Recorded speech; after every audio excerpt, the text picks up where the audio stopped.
One day, Newton was at a station waiting for orders of departure. Alright, Newton, you're all set to go. Alrighty then, he said. But just then, a new engine from the New York Central arrived. You would think at first sight she was a nice engine, but what happens next would make you change your mind for sure. Hello, I'm Newton. Who are you?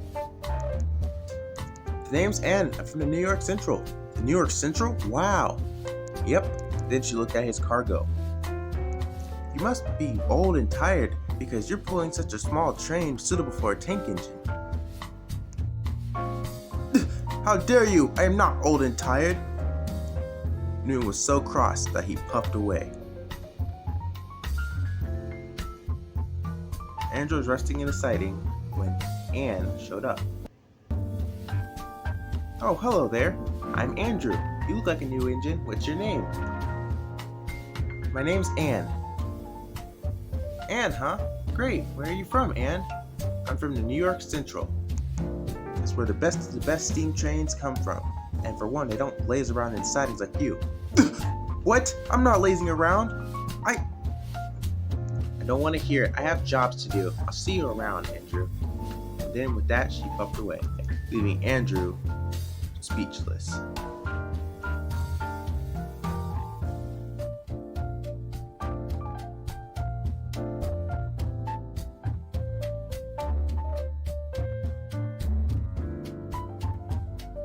Later that afternoon, Newton was telling Shadow all about what happened early this morning. And she called me old and tired. I couldn't believe she would say something like that. I'm probably the strongest engine on our railway. No offense, Shadow. Presently, Andrew showed up.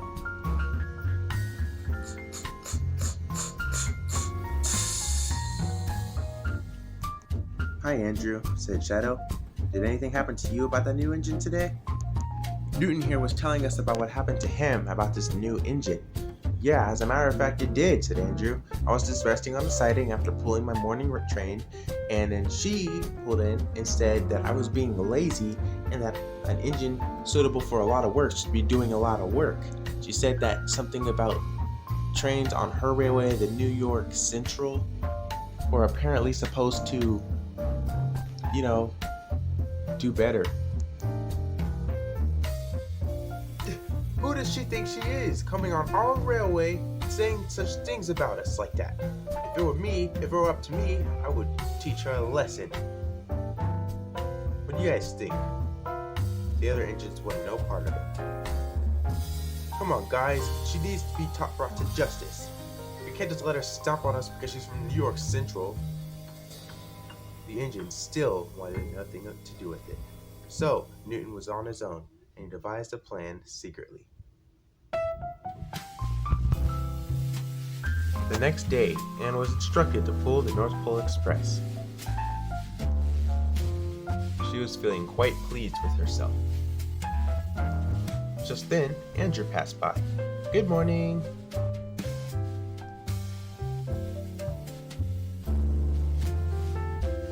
Good morning to you too. I'm glad to see you're actually doing some work for a change. Andrew could only smile. Newton was timing Andrew's movements. Just as Andrew was passing her, he reversed and coupled up to her train.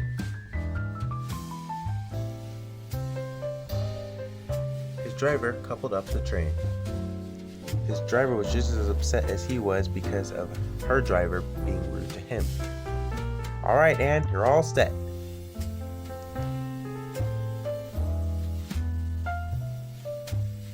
Here I go, she said. Come on, guys. Come on. Her wheels started to spin in place. Try as she might, it was no use. Newton was just too heavy. But she didn't know that. She was too exhausted to pull the train on her own, and at that point, Newton backed off.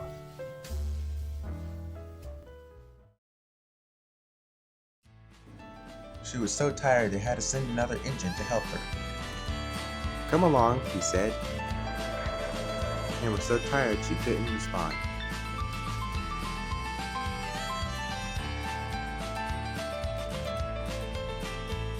With names that would be timeless, they were built sleek and fast, streamlined for the future and fueled by the past.